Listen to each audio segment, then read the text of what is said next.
everybody, welcome back to Reading the Bible Together. We're glad you're here with us today. Pastor Matt, myself, Autumn. We're going to get started in Matthew chapter 14.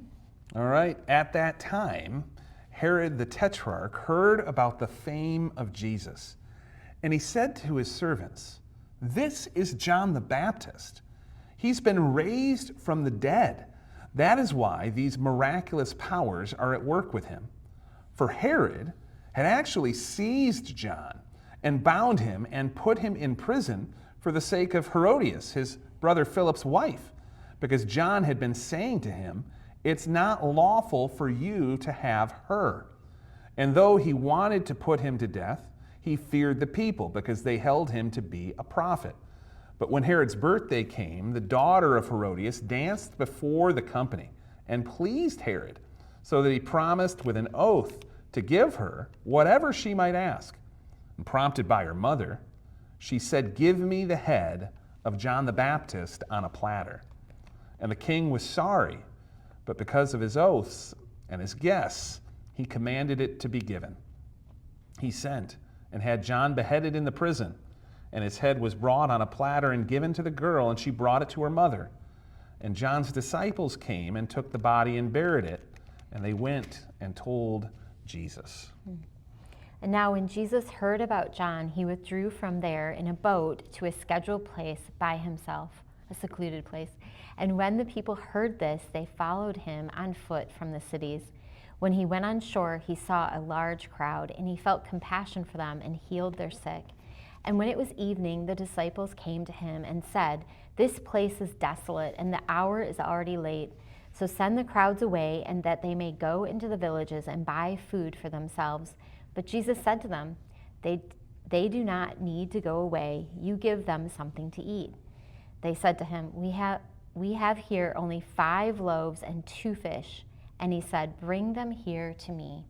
Ordering the people to sit down on the grass, he took the 5 loaves and the 2 fish, and looking up toward heaven, he blessed the food, and breaking the loaves, he gave them to the disciples, and the disciples gave them to the crowds. And they all ate and were satisfied. They picked up what was left over of the broken pieces, 12 full baskets. There were about 5,000 men who ate, besides women and children. And immediately Jesus made the disciples get into the boat and go before him to the other side while he dismissed the crowds. And after he dismissed the crowds, he went up on the mountain by himself to pray. And when evening came, he was there alone. But the boat by this time was a long way from land, being beaten by the waves, for the wind was against them. And in the 4th watch of the night, Jesus came to them walking on the sea. And when the disciples saw him walking on the sea, they were terrified and said, "It is a ghost." And they cried out in fear.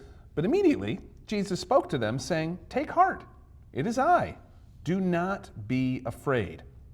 And Peter answered him, "Lord, if it's you, command me to come to you on the water." And Jesus said, "Come." And so Peter got out of the boat and walked on the water and came to Jesus. And when he saw the wind, he was afraid, and he began to sink, and he cried out, "Lord, save me." And Jesus immediately reached out his hand and took hold of him, saying to him, "O you of little faith, why do you doubt?" And when they got into the boat, the wind ceased, and those in the boat worshipped him, saying, "Truly, you are the Son of God." When they had crossed over, they came to the land at Gennesaret. And when the men of the place recognized him, they sent around to all that region and brought to him all who were sick and implored him that they might only touch the fringe of his garment. And as many touched it, were made well. So what's going on here, Matt? Oh man, so much going on, even in this kind of shorter chapter. But I see in particular bad leadership and good leadership, right? Yeah. King Herod, not a wise guy. No. Not a smart guy in so many ways, but also insofar as your response to your niece dancing is to say that she can have anything she wants up to half the kingdom. That's just poor decision making. But then we see Jesus, on the other hand, with incredibly powerful decision making in the midst of grief at the news of John the Baptist. He takes time to be alone with his heavenly Father. He leads his disciples to do some mighty miracles, and so we see kind of that bad and that good leadership is what's sticking out to me in Jesus and Matthew chapter 14. Yeah, I see that. I see Peter wanting to go and be with Jesus and just compelled to go to be with Jesus, and seeing the miracles of Jesus, knowing he could, knowing, trusting, but then in the middle of it, kind of getting scared. And then Jesus's compassion on him to rescue him, and also to just to remind him, where did that power come from? It came from me. I still was giving that power and making that happen. So just to keep having faith, not in your faith, but in Jesus. Yeah. All right, so what does it mean? What does it mean? Keying on what you were saying, I love the kind of deeper meaning in the Greek here, where Peter's name actually it means rock. And Jesus asks the rock to walk on the water. Like, if you throw a stone, it's going to sink.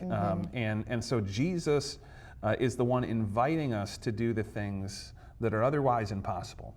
And if he invites us, he equips us.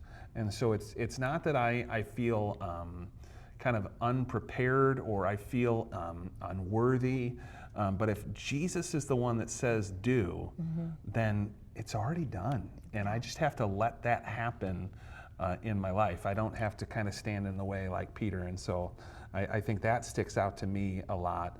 And then also just the deep meaning of Jesus having prayer time, Jesus having alone time, to have time by himself with the Father.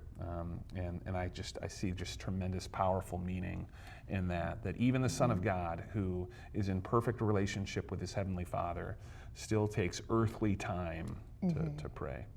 What about you, Autumn? I'm struck by sometimes people use the feeding of the 5,000 to say that Jesus is a good moral teacher and that it wasn't really a miracle, that it was a teaching that we need to be generous. And yes, we should be generous, but also we should know that God really did have a miracle here. That Jesus came and he fed the 5,000 and the children and the women, and so we need to be okay with miracles, and see it for what it is. It's a miracle. I love that. And so what are you going to do? What am I going to do? I want to take some solo time today. I think that's for me. I've loved an opportunity recently just in the Lectio 365 app. There's a prayer that our friend Dave introduced the app to me, and maybe you've used it too, but taking that intentional time just to pray. And so I think before I even edit our episodes today, I'm going to hit play on the midday prayer. It's like 5 minutes, so I'm just going to take those 5 minutes to add a little bit of time with my Heavenly Father to my agenda today. So how about you, Autumn? I'm going to do what Jesus says. Take courage. Take courage. Take courage. Yeah. It's Jesus. Don't have to rely on me. Can rely on him. That's awesome. That's good. Well, thanks for joining us, for reading the Bible together. We'll see you tomorrow. See you guys.